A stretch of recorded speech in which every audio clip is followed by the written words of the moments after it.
Hello, creatives, community, and kind folks. Welcome to RPG with DBJ. I'm your host, DBJ. And I thought I would take an opportunity to show all of you, I'm sure all of you are aware of uh, these AI systems being introduced into uh, everything that we're doing. And so I thought I would show you live some simple AI systems that have been forcibly introduced into what we do. And because we're a tabletop role playing focused corner of the interwebs, we can do this live.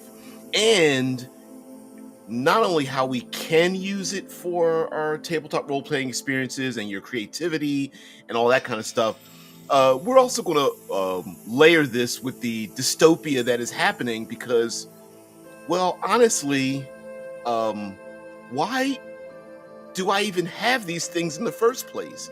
I mean, I haven't really asked for them, or have we as a society? And what does this mean for the creatives out there that are being inundated with people who maybe not aren't the most creative?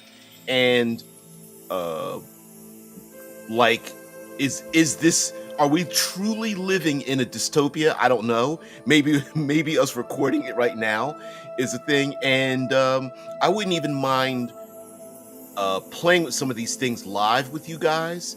And but first, this has to propagate out there. Many of you probably don't even know that we've gone live already. So let's get through our introduction, let you guys know what this channel is about, and then we'll get into it. I'm going to share with you live where these AI systems are introduced in some very simple applications and things of that nature. And not exactly a tutorial, but we're going to live just go through it and go like, do I even want this thing here? I didn't ask for it. Or if it is there and I use it, like, how would I use it for being for the creatives out there? So let's get through this portion first and then get back into it.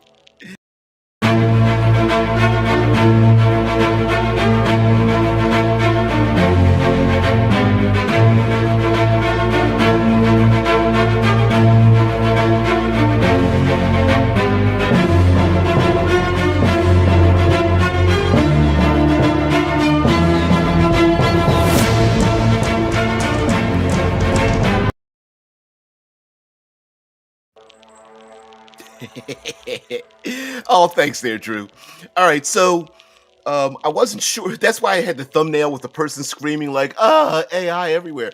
All right, so um, one, I'm a armchair futurist. So I'm a person who knows nothing and is interested in everything. And I like to take a look at things from that point of view. Beer and pretzels, common person. Not that the concepts we're thinking about aren't high-minded and that we can't think on a higher level, but I also like to embrace the average person who doesn't know what the hell's going on. And so I want to take the opportunity to um, talk about some of these concepts. Now, one of the concepts that I think well, yeah, oh yeah, that is true. That is true. Trey says, "Good morning, y'all. You know, there's an easy way to stop AI infiltration in tabletop gaming. It involves foregoing the use of electronic devices. Uh, that personal touch, that rolling the dice in front of everybody. It's kind of cool.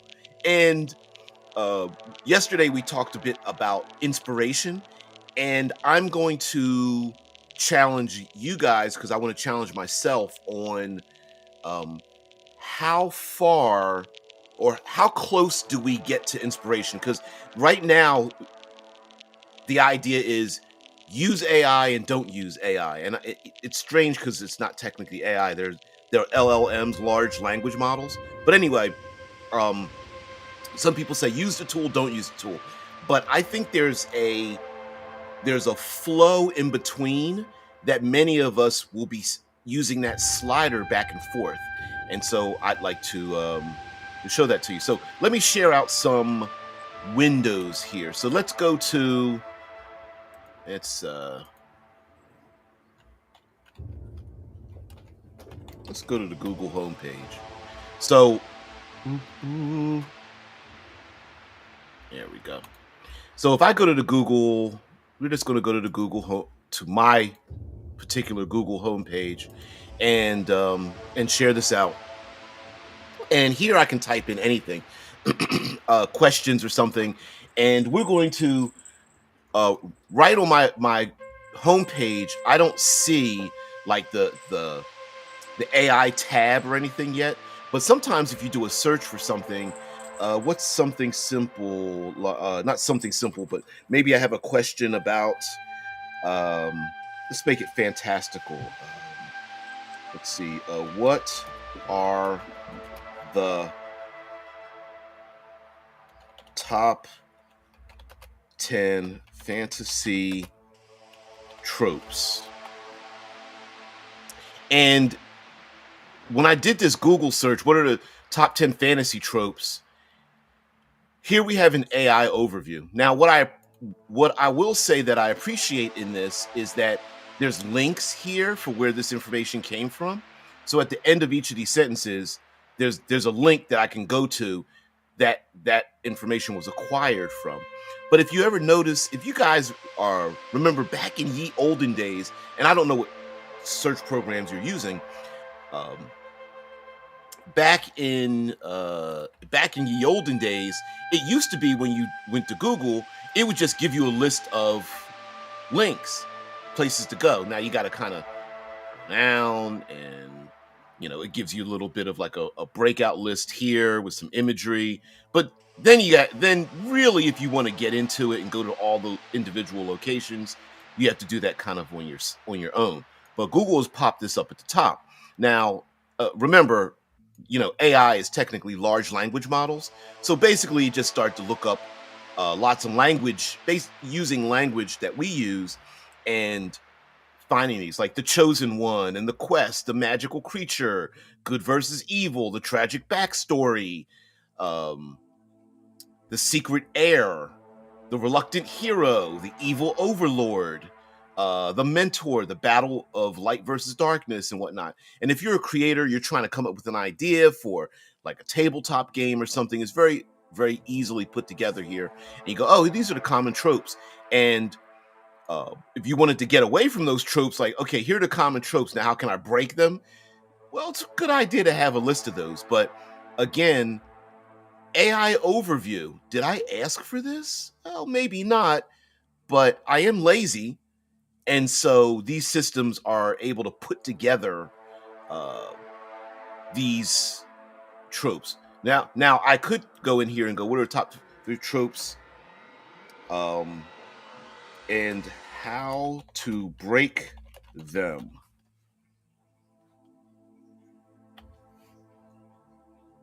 AI generating. Here are 10 common fantasy tropes and ideas on how to break them. Now, again, I could have sat down with that list and tried to go through them, but the AI system here is trying to give me an idea on how to do it. Like the chosen one, here it is. A seemingly ordinary, sorry, let me highlight this so you guys can see it, and I'll get into what you guys have to say. A seemingly ordinary person destined to save the world. Break it. Introduce multiple potential chosen ones. Explore the psychological impact of this burden, or make the chosen one's path unpredictable, and so on and so forth. Now, a lot of times, because these are large language models, these AI systems, they can be very general, right? Like they're not going to give you extreme, like extreme ideas where it's all brand new and you're the only one that has access to this. Because right now, literally, me typing it in means that everybody who gets to see this is like, oh, I'm going to steal that idea as well, which does bring up a problem that I've heard some, like, I'm a very po- positive person. I lean positive just generally. And yeah, the hero's journey. Yeah. A little bit, although there is a thing in opposition to the hero's journey, which is the heroine's labyrinth, which I really love. We might even go to that website, to be honest with you. But um someone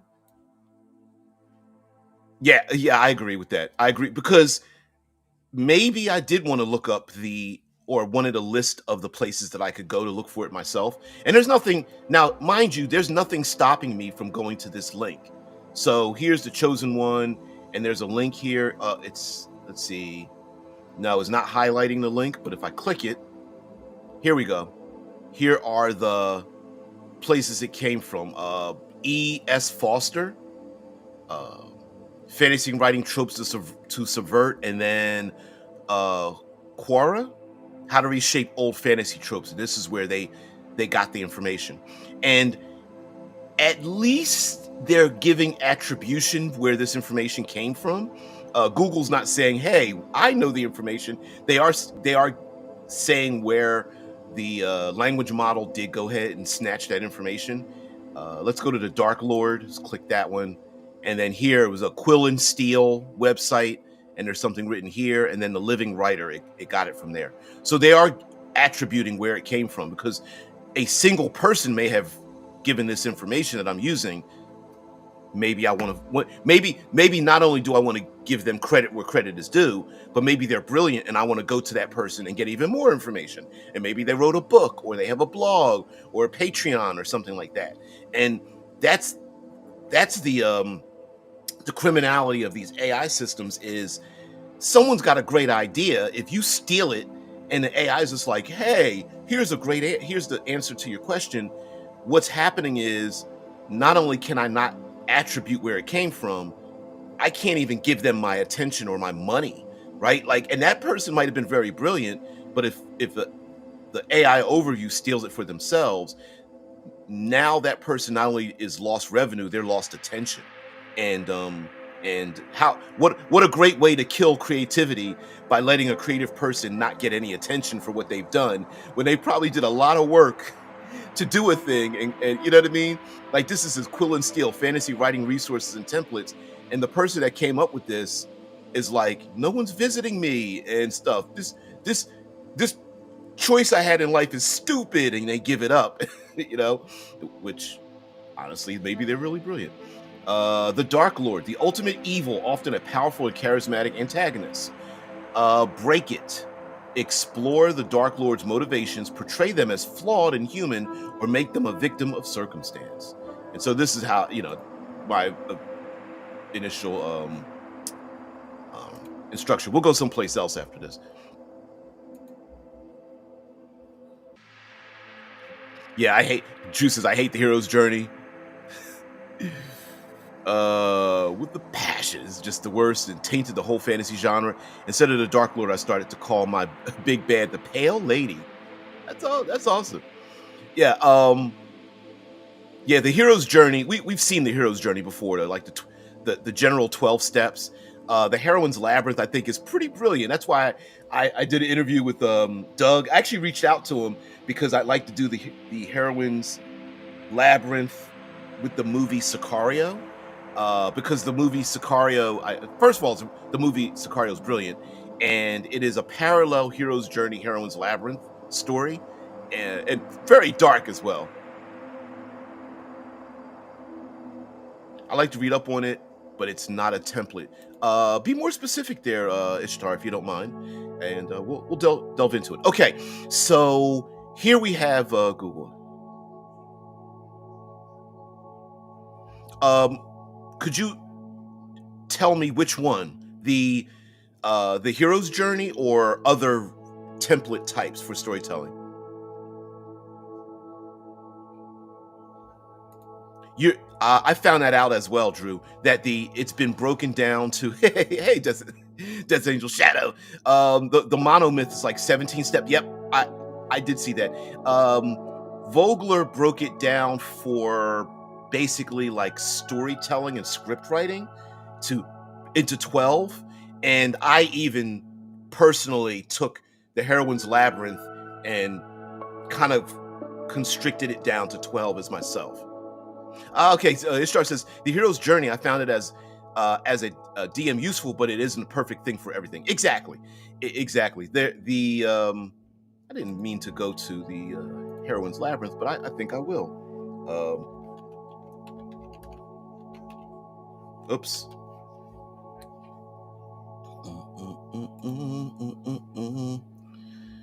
All right, Dougie Doug. Let's see if we can go here.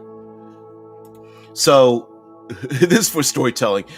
This is the Heroine's Labyrinth. Well, I'm going to go show this off to you guys so you can, let's see, let's go ahead and snatch this here. And so that's a link to the thing is douglasaburton.com. So the Heroine's Labyrinth is another type of framework, and it's alternative. And here is a breakdown of the stages.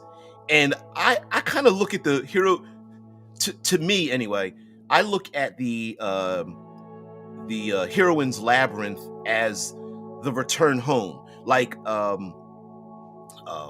yes, the hero's journey tends to be more masculine, warrior, hunter type, and the Heroine's Labyrinth falls more on can fall very much in the feminine side, but don't think that gender has anything to do with it. These are just stages, I guess. They're frameworks, and many what I'll say, investigation stories happen with the Heroine's Labyrinth. Many return home stories happen with this, especially like after the hero goes off to war and comes back home. This tends to be for my opinion, spoke to me as the framework for what happens when you come home and don't recognize what home is like. And strangely and funny enough, in fantasy and like superhero stories and science fiction, the Heroine's Labyrinth happens a lot when the superhero goes out and then comes back home. Like this is very much a Batman story, Black Panther story, that kind of thing. So there's a number of these frameworks here. Part one is the Labyrinth Defined. It's basically the part one with the Labyrinth Defined is where is our protagonist at when they're home. So we have to define the labyrinth, like what's complicated about living there, the culture truce. Usually the culture has a restriction on what the person can do, and so on and so forth. There's the masked minotaur. Instead of the hero's journey defeating the dragon or the monster, there's usually a social apex predator, and it goes on and so forth. Guys, really take a good look at this. And if you want to design a city campaign for tabletop role-playing game, or your characters have already traveled the world and they've come back home and you want to have a return home story, but you want to have that take place in a city or a community that maybe they don't quite recognize any longer, or things have changed because they've been gone, this is a great mechanism to use. And while I think there's, let's see, 3, 6, 9, 13, 14, 15, 16, I'm going to say 21, 22, 23, between 20 and 23 of these. I think some of these could be crushed down, but as a framework, as a model, like I've personally broken them down to 12 because I like even numbers, just personally like that. And this is far more for writing as opposed to like adventure creation. But honestly, take a good look at this. It's really good. I'll leave this up here before we move on to another AI system that's infiltrated, and I got to see what you guys have to say about it. Sorry.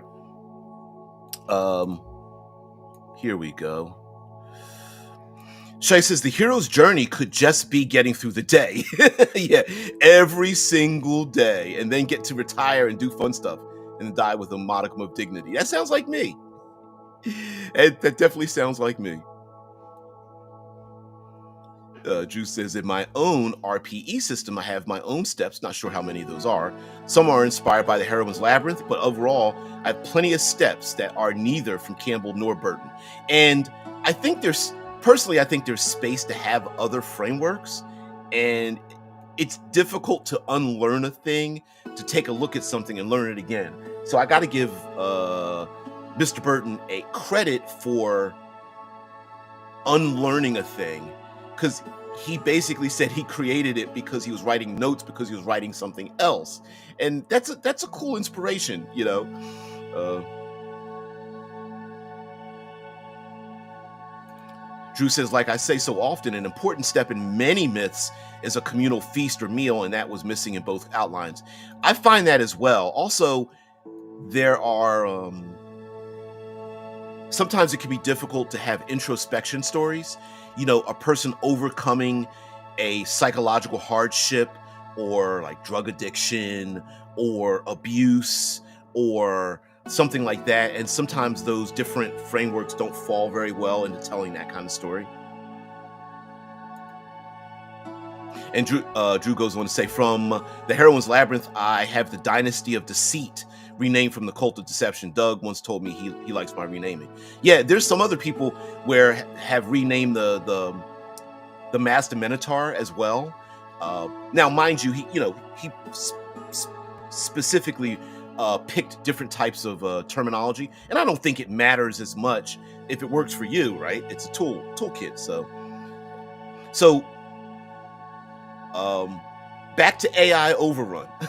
Okay, so I use a system called Canva. I know you guys have seen Canva before, and I use Canva. Let's see it go right here. And if you take a look, this is my homepage for my Canva. And Ishtar says, in a story I read, the hero tried to save a village, but as a reader, I had none of them, so had no stakes in the conflict.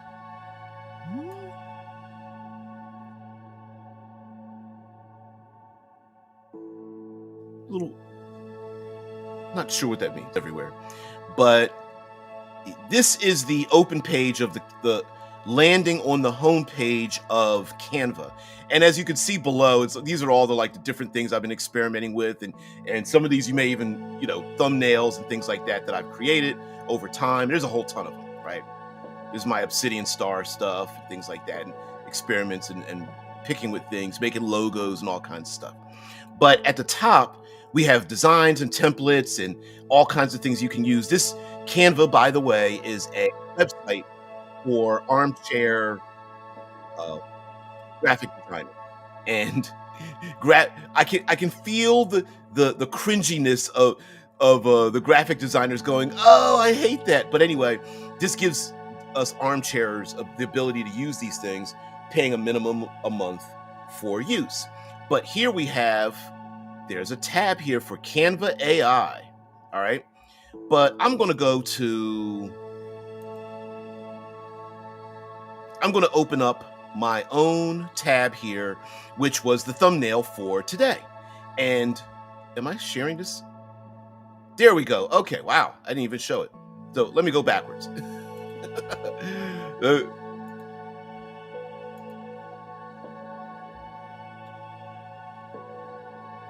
Here we go. This is the homepage. Wow, my brain.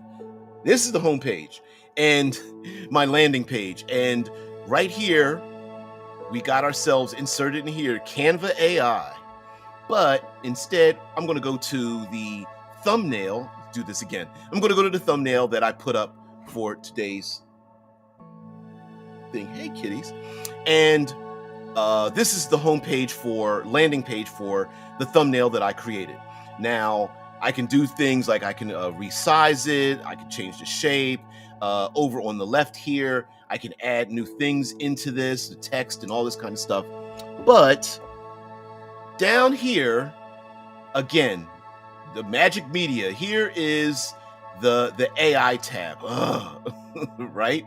And it's like, oh, I can't come up with an idea. What do I want to use? How do I want to use things? And of course, I can move all this around. There's there's things here. This is the young lady screaming and all this kind of business. Now, even with this image of this young lady here who was screaming, I used the BG remover, which is the background remover for this image. And I believe it was like a white room with some curtains or something like that, maybe a bookshelf in the background. And I used that. Is that an AI system? Probably, because there's no way I would be able to, in a very efficient way, get around all the hairs and stuff like that to get it away. So, I mean, would you consider that using something for AI? I don't know. Not sure. Also, when it comes to different things in here, like let's say, let's go to elements. I could add different type in something and pick elements like things that have been recently used. I can generate my own. Here's the AI image generator, and here's where the AI image software comes in for creating different types of imagery. And you know, this one says a cute anime cat in the forest with flowers, or gothic castle surrounded by dinosaurs. AI systems tucked in everywhere. I think there's even one for music. Oh, I forgot. Forgot to let you guys know. I'll show you on the landing page for a Restream, which is my streaming software. There's AI music. The ambient music you're hearing is also AI. Now, one of the things that really, kitties, really, one of the things that has been proposed is this idea. Why isn't it showing? There we go. So one of the things that's been proposed is that with these artificial intelligent systems, that people will be able to maximize their creativity and their profits. And my argument against that is, if everybody has it, then we have never had a world where if everyone's the same, it becomes a utopia, right? For example, in today's world, if you took the income of your average first world person, it's thousands of percentages above people who earned money back in the day. Our lifespans are longer. Our health is better. Some would say our safety is better, and our access to resources is better. So from people back, keep going back 50 years, 100 years, and we've just so far outpaced that. But in today's world, if you're an average person and you're amongst all other average people, all us average people are, suffering together in a group wise. It's not a utopia compared to our ancestors, sure, but compared to today, no. And I think if everyone's got access to the exact same tools, it's not going to make a parity where we're all like millionaires, because if everyone's a millionaire, then we're all poor, right? That's usually what happens. So let me see what you guys have to say. Let's see. Overcoming abuse is totally a hero's journey, like Sandor Clegane or Sansa Stark. Yep, in Game of Thrones. Absolutely, absolutely. Actually, let me put your comments up here because get rid of my face. Spook says it's a fairly recent thing, but it's been revealed that Hero's Journey has a lot of stretched and selective data, so it's far less universal than many wanted to believe. Still has merit in a Western view. Exactly. I think what we would definitely need are like other cultural stories and a breakdown of them, and we haven't seen that yet. But I mean, the Hero's Journey is basically like a Hunter Warriors version. I like Doug's Heroine's Labyrinth version, because that's the person that stays home. There's got to be other things in between. Coming of age story, elder mentor teacher story. Oh, Ishtar says, in the story, the villagers were never introduced, so the location was an abstract to worry about. That's a qual. I don't think that's a problem with the framework. That's just quality of writing, right? Like, to get investment with who the characters are, where they're at, what's going on. Sometimes, like us creatives will hook onto one thing and forget about the other part. So, yeah. I think of myself as a writer, right? I've spent years developing those skills, and I'll never use ChatGPT because I don't need it. I can't draw worth shit though, so I will make some AI picks for games, right? And plus, right, exactly. And mind you, I still think you could still get inspiration because I'm going to show you another AI thing that's been inserted into what we generally use, and it's crazy. Says my artist friend hates when I use it, but they don't think twice about using their chat GPT or using AI for music and have no moral issues with it. Exactly. We're selective. We can be hypocritical, but don't get it twisted. I'm a bit of a hypocrite myself too. So yeah, yeah, and I didn't create the AI tab, but I'll show you the AI music tab too. Yeah, fully integrated by the Borg. Yep. Yeah. Shadow says utopia is an impossible achievement. That was the one fallacy of Star Trek. Human nature will always prevail. Well, I, some would argue because this is the futurist argument, right? That if you take away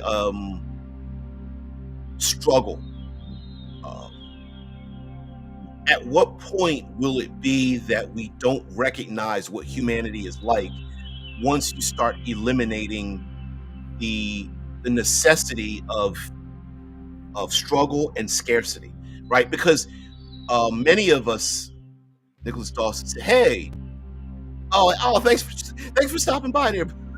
Probably already going now, Dawson. Yeah, thank you very much. And always here to argue and discuss different points as well. Um,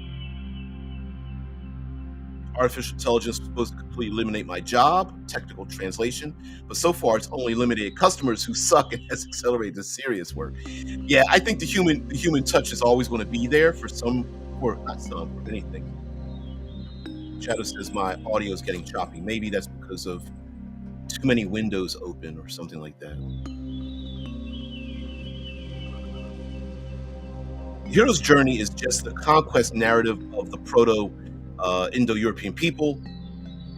Okay, that is why I despise it so much. I'm fed up by colonialism, patriarchy. Yeah, sure. You don't have to.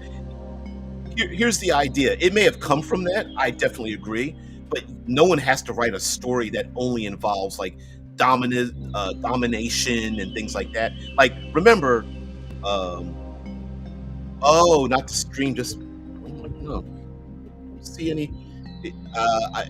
It could be any interruption between us and you, which I don't have any control over. My audio isn't like I don't have my earphones on, but like I don't, I can see if how my stream is in the green. Let's put it that way. Ugh, that's all I can think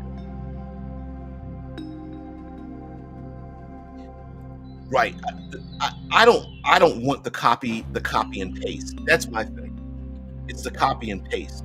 Let's go over to Google Docs.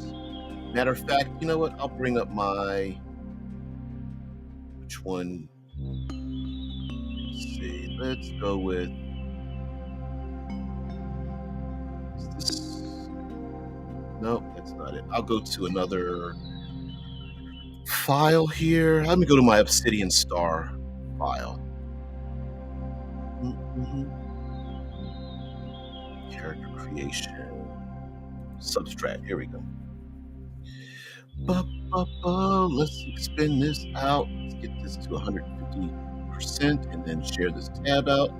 So, uh,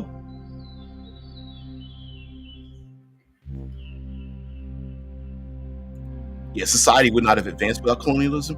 We only, my argument would be we only know that because that's the only thing we've seen. We don't necessarily know what life would be like if we didn't have it, right? We only have an example of one, if you think about it. So, um, just because people can conquer somebody else doesn't make them better. Um, yeah, and right, and exactly like every culture has had its yeah. Death Angel says remember every civilization has conquered others or been conquered by others throughout all of history. Exactly. So that's the only example we have. It doesn't mean it's the only way we can do a thing, right? You know what I mean? Um, let's not confuse the success of one thing, meaning that what's the fallacy? Um, because something's right, everything else is wrong. Fallacy. Uh, yeah. Doesn't you we could have literally just had cultures where we just talk with each other, and we don't know how well that could have gone. Drew says, key steps of the journey will carry that if you like it or not. I mean, it's about going somewhere else and taking their stuff home, and on the way, objectify the women. Campbell even acknowledged that is not working with female heroes. Yeah, but I can right now, just from your comment, I can automatically see a story where a hero goes on a journey without taking anything and without objectifying women. Like, you could go on a journey and discover it. You could tell a hero's journey by going on a journey, finding new people, making friends with them, and then coming back home and inviting those people back home. Right? Like, you don't have to. It's not necessary to have a conquer mindset unless you insert that into the story. That's a good way to break that trope, right? Mhm. And every time a writer tries to do the hero's journey with a woman or protagonist, you will get stuff like The Force Awakens that simply does not work and is rejected by audiences.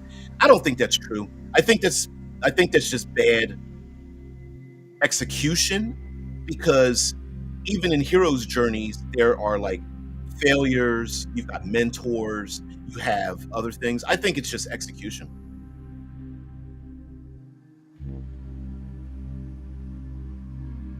It I don't see what the argument is about making friends. It doesn't mean, again, I think it's semantics, right? If you tell a good story is going to be a good story no matter what. If me, armchair, which I didn't even come up, this is just coming out of my ass. If I can think of a story of someone traveling and making friends with people along the way and bringing back the knowledge that these other people are doing things better than me and my people, and bringing that gift back home without hurting anyone or making friends along the way or bringing them back home to introduce my culture to these other people without conquering them, giving those other people agency. I think that's a legitimate story. And did I pull that out of the hero's journey? Probably. Um, just because other people aren't executing it that well, that would be my argument against what you're saying. And when I say you, I mean you collectively, like other people, right? I think there's a good way of bringing that across. I think sometimes it's just execution. We may be mixing execution with the framework, you know? Yeah, exactly. Now I do agree with you on that, Drew. Like the refusal of a call and things like that. And there's even been different things about the refusal of the call as well, that kind of stuff. So we man, we got to talk about this tomorrow. So I'm going to segue way out of this. So I'm going to go to the end of my document here. Let me find something here. Find something I can. Let me find something I can break apart and show you. Um,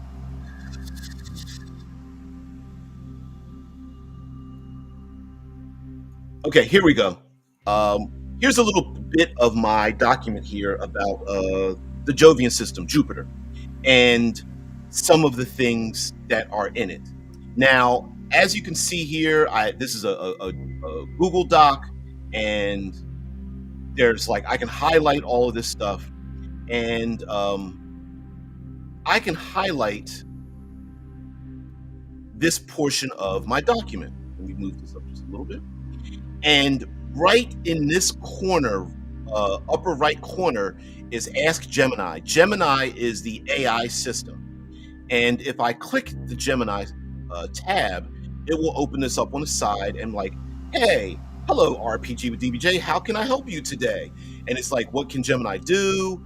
Refine this document, rephrase part of this document, etc. And it gives other suggestions and things like that. Let me hit more suggestions. And it's like refine, rephrase, summarize, outline, create an outline, brainstorm, create a list, all this kind of stuff, right?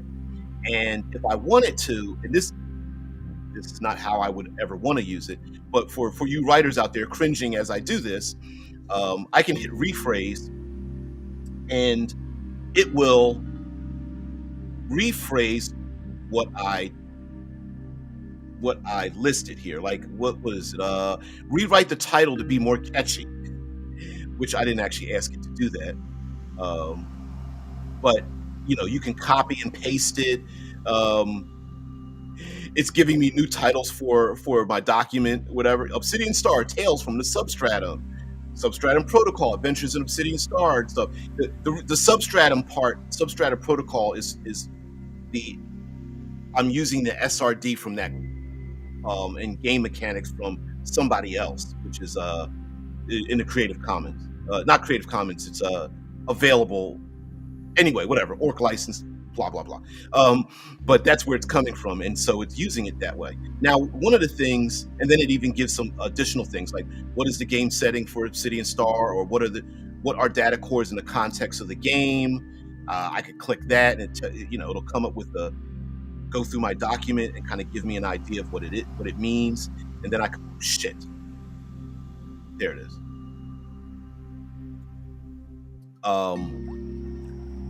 And so on and so forth. And then I move this down just a little bit more.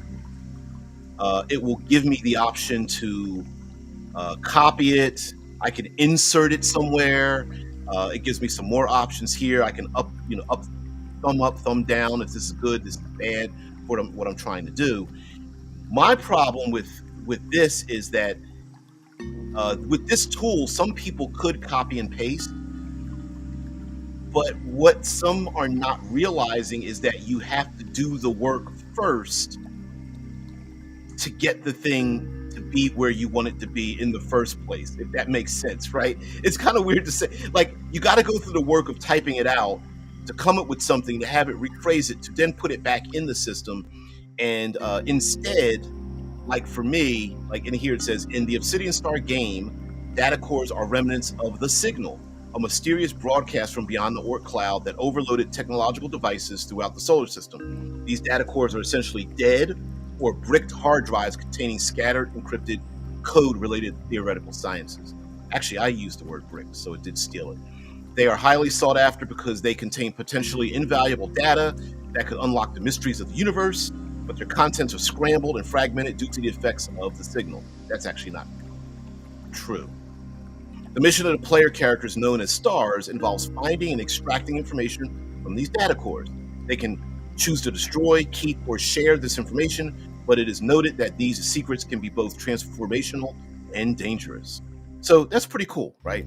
So, like, I could copy this. Let me copy it, and then I'm going to close this out, and then I'm going to go to the end of my document, and here I'm going to paste it. Right. So now that I have this from the AI system, now I can go in and start editing it, which is the common touch, right? But it only got this information because it's actually in this document. It's like 61 pages.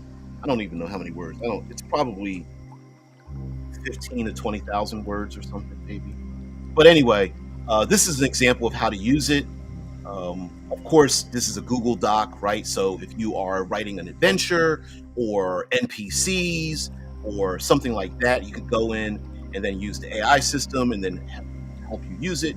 But one of the problems is that a lot of what I just did is very general. It's very, very generalized. And so I would have to go in and kind of personalize it, right? Come on, here we go. Like right here, it did hallucinate a little bit because it said the contents are scrambled and fragmented due to the effects of the signal. And that's actually not true because I did write the reason for it, but the AI system just hallucinated that. Because the reason they're scrambled and fragmented is because all the data systems in the entire solar system couldn't hold all the data. So it's all, each hard drive became something separate and blah, blah, blah. And then you got to encrypt them and blah, blah, blah, blah. But that's my own internal logic, right? For science fiction.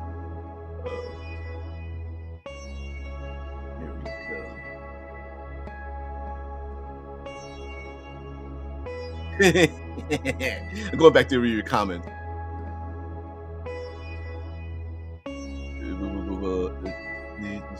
You guys talk too much. Here we go. Mhm.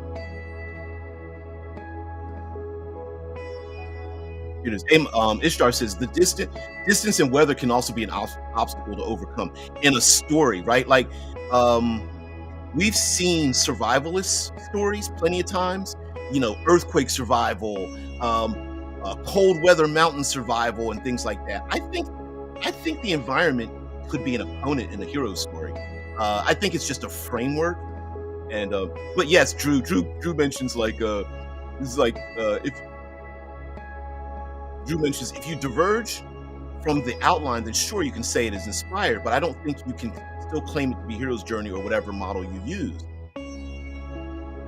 Mm, I think that deserves a university level dissertation on that, because while I disagree essentially now, I don't think I might disagree in the future. You know what I mean?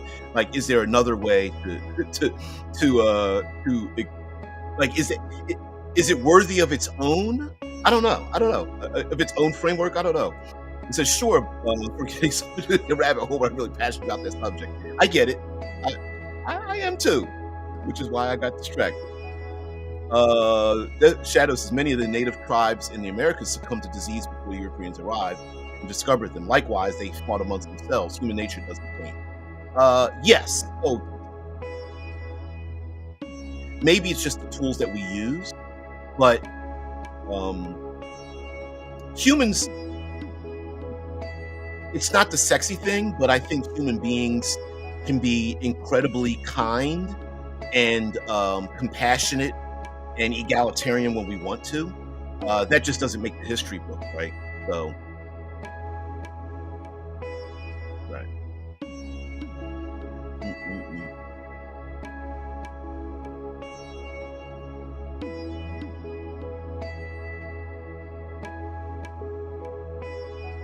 Ancient aliens, yeah. Oh man, you guys. Mm-mm-mm. I don't know. I don't know. You guys are talking about other going down the rabbit hole. What is? There's another AI. Oh, okay, okay. Um, oh, I showed you uh, the other day. I showed the tab on YouTube where YouTube has an AI system shoved into it now as well. You know what? As a matter of fact, I'll call it up again. Uh, yeah, I'll go there. So this is my YouTube page, and here's my YouTube page. It's actually showing a tab where we're going live. Oh, AI everywhere. Well, it sure is, because what I'm going to do is I'm going to go to YouTube Studio and go to my studio, and I showed this off the other day, and I will show this to you again here today. That you can go to the YouTube Studio. It, mind you, is not on the. Is it on the front page? I don't see it on the very front page on the dashboard. But if we go to content, go here to the content, and these are my videos. Here are all my live broadcasts. There's a whole, there's a ton of videos and whatnot, and you can see all my thumbnails. And as I scroll down, and how many views I've gotten, things like that. Small channel and all things, but here we have our inspiration tab. And I don't know if you guys saw this the other day. Matter of fact, you know what I'm going to do? Some of you may not have seen this the other day. There we go. So here we have a tab that's brand new. It's the inspiration tab. And like I said, I don't know when it arrived here. I was watching Corridor Crew, and they were talking about inspiration, and they did some videos on it. This inspiration tab has the AI system in it, and this inspiration tab is there to give me inspiration to make other videos.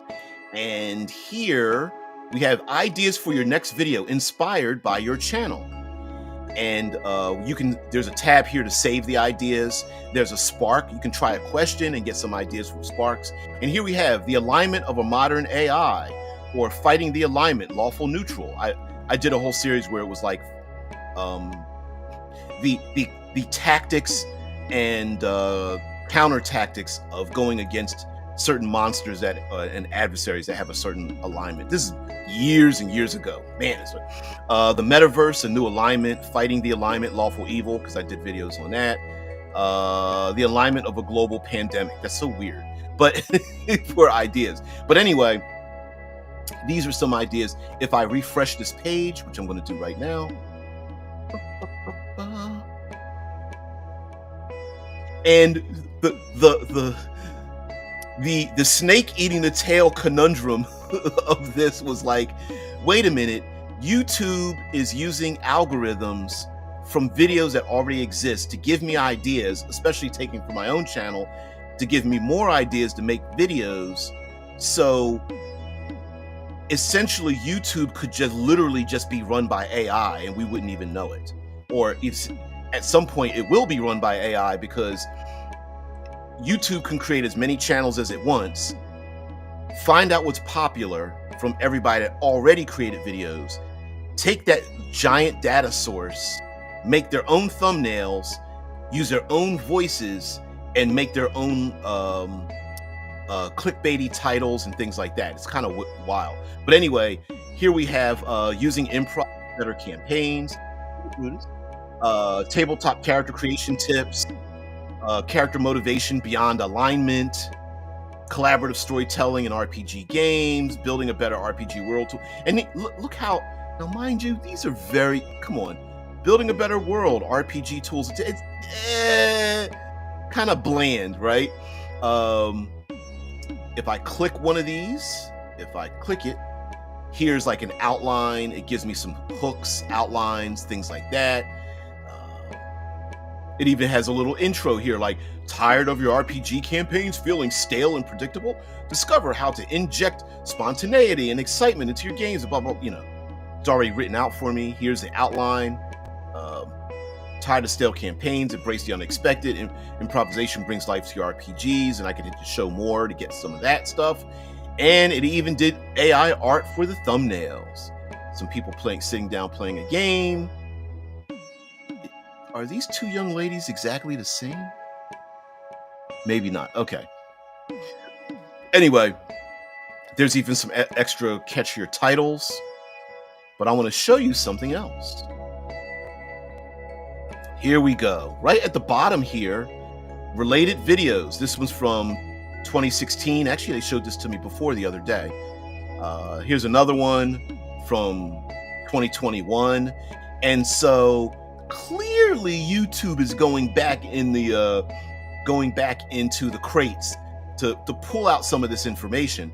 This video only got 1,200 views from XP Lovecraft channel, tabletop RPGs, and they got this is 1.4 million views from Geek and Sundry. So even a small viewed video, and my channel gets even less views, but even this small channel, so-called small channel, viewed video, they still have the ability to scrape that data to spit out something for me. Like, here's a title: Stop Saying No, Improv for RPG GMs, or Level Up Your RPG Improv. Level up. That word is used too much. Say yes and to better RPG campaigns, things like that. And of course, all of these things are like the yes and, because I say the yes, no, if, and, or buts and all that kind of stuff. The yes anding, no but is very common in TTRPG language, so now it picked that up. So yes, the AI systems crammed in here. And could I technically automate my channel? Probably. Yeah, it's crazy. So, and here's a way, like, let me use role play with improv games. I could hit this and click refine idea, and it's going to go in here and improvise your way to better storytelling and blah, blah, blah. It's basically going to rephrase the same exact stuff, personally, but yeah. Now, as was mentioned before the other day, we were talking like, let me put you guys back up here again.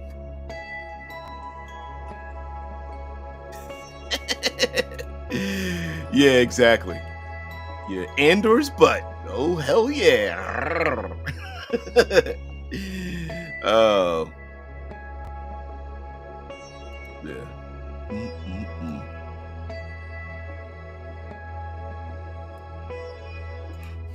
Oh man, you mentioned like AI finding out what's popular equals the reason we're getting buried. Yep, yep, I agree. Yeah, like is that the reason? Probably. Yeah, probably. I don't know. It's crazy. I want to know more about the about that metaverse alignment, but now it's gone for good. Wow. I probably. Pro- I, let me see. Okay, let's see if I can go undo. No, it won't let me do it. Oh no. Yeah, yeah, it's going for good. Unless I type in metaverse alignment. Let's see.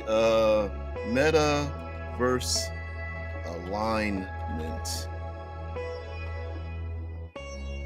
Let's see if it comes back up.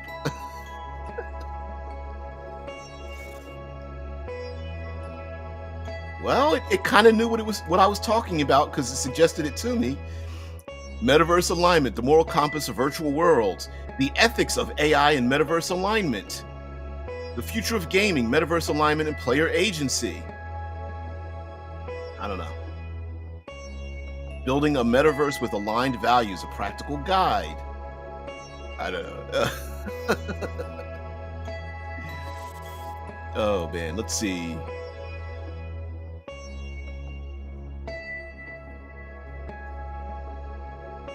It's kind of cool. Complex ethical dilemmas of virtual worlds are explored, examining how different alignments from lawful good to chaotic neutral. It even used those terminologies. Wow.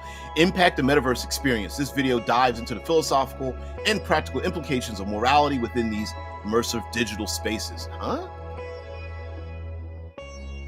There's some thumbnails.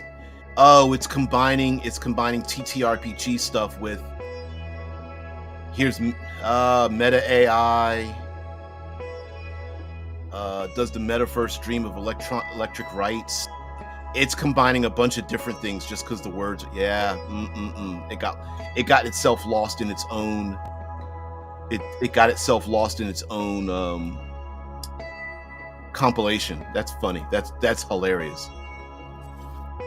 Mm-mm-mm.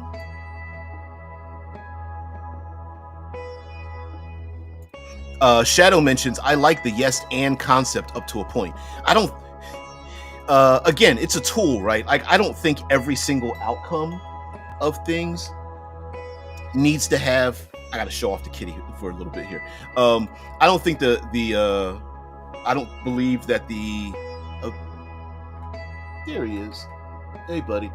Um, I don't believe that every outcome in every tabletop RPG has to have a mixed result, right? Like, well, you succeed, but or you failed, failed and or there's a partial success. Like, I don't think that needs to happen all the time. But whatever.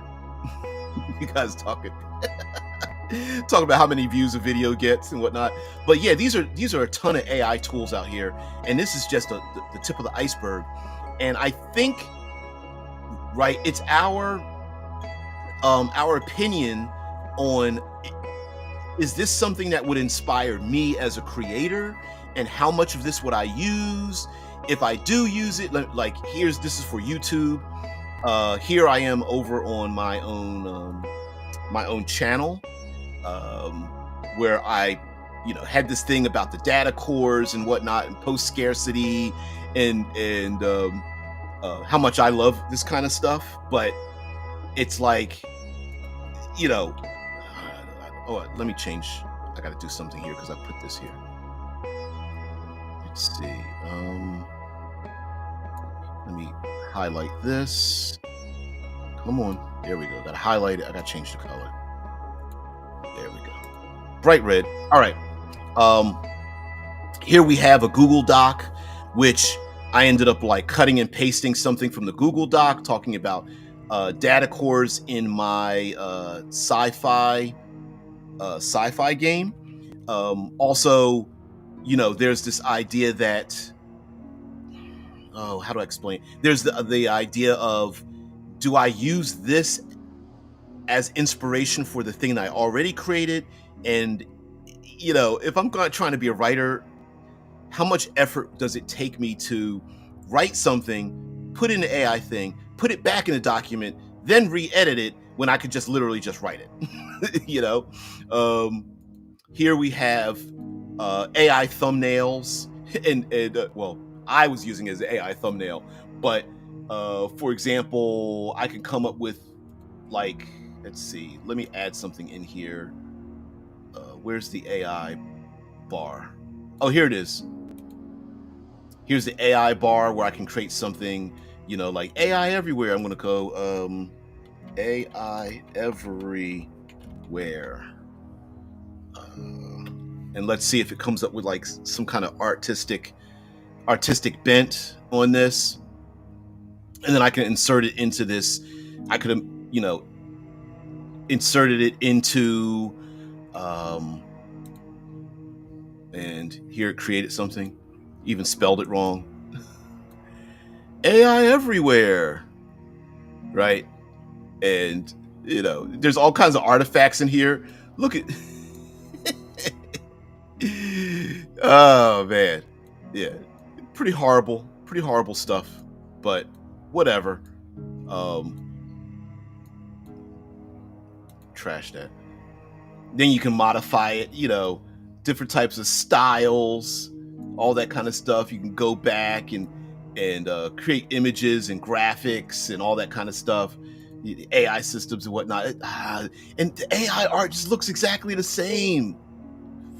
Anyway, even here, the Google AI breakdowns, and I think for us tabletop role players. So let me get to my point here. You got your AI in my AI, like peanut butter in my chocolate. I don't know. It's crazy.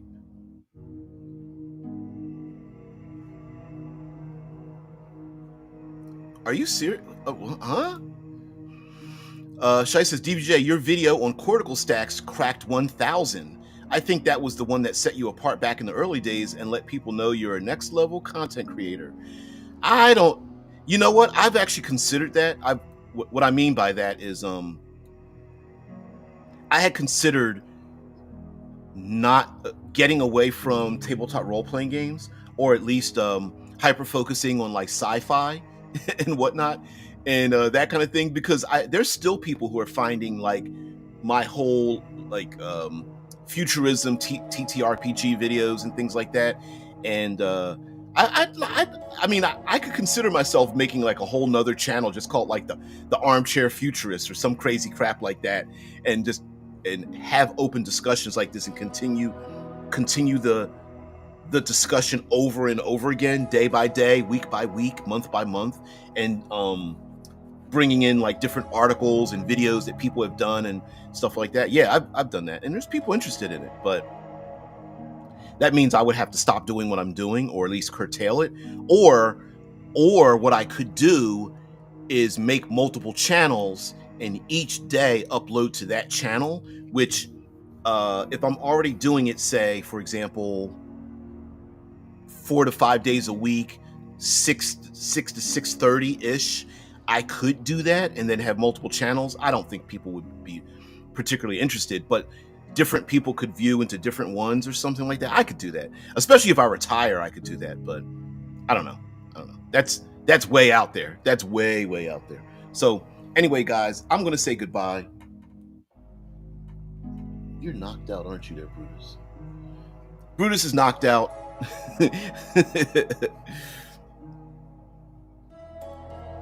Oh, thanks. Drew says, most TTRPG channels just keep talking about boring fantasy, which is why I like it here that you include sci-fi topics. Well, first of all, not that fantasy doesn't do this, but I'm a speculative. I am a speculative fiction enthusiast, and I love fantasy, not fantasy. I love the fantastical because it lets us imagine a world that's different. Like Shadow pointed out that Hey, all right, but hey, Spook, have a great one. Like Shadow pointed out, like every culture has been conquered and conquered others in some way, shape, or form, and that's part of human nature. I don't disagree with that. What I and the point of the back and forth and the speculation is, yes, but what happens if you don't do that kind of thing, right? And and I love that thought process. Like, well, yes, people have done things a certain way. Like we were kind of going back and forth with the hero's journey and heroine's labyrinth and things like that. And like you know, is a positive um is there a different framework for the hero's journey that's positive and not destructive, or is that us layering a thing because every single story is kind of told through a colonial theft, destruction, takeover kind of mechanism? And I feel like, like a Gulf travel. Hey, what's another one? Not Gulf travel. Oh, there's another one where someone, Big Fish. I'm trying to think of some other ideas where the hero comes back without having destroyed the world on his way, and it's like, does that should that be another framework? Maybe, maybe not. Shai says, DBJ, I think starting another channel now would go nowhere. I agree.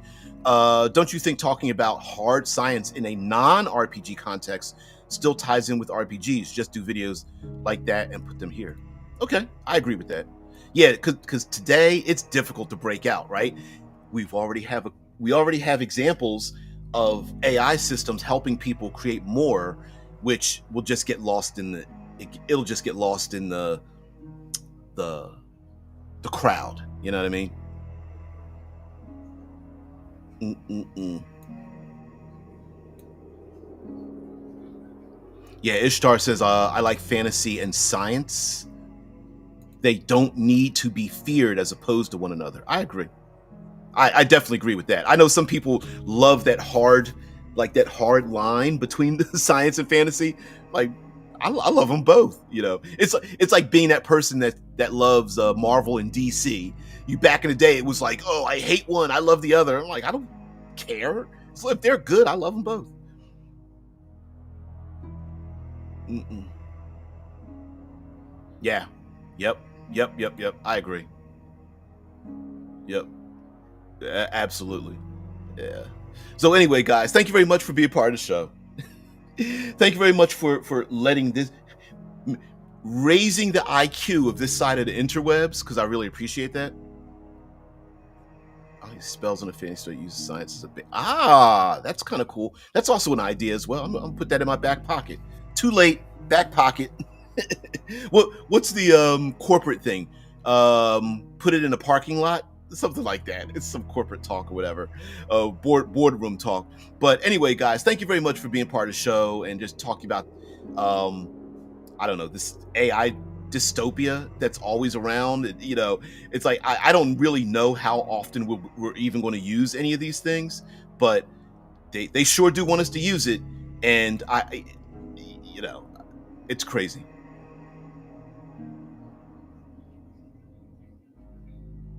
I've never heard of that one.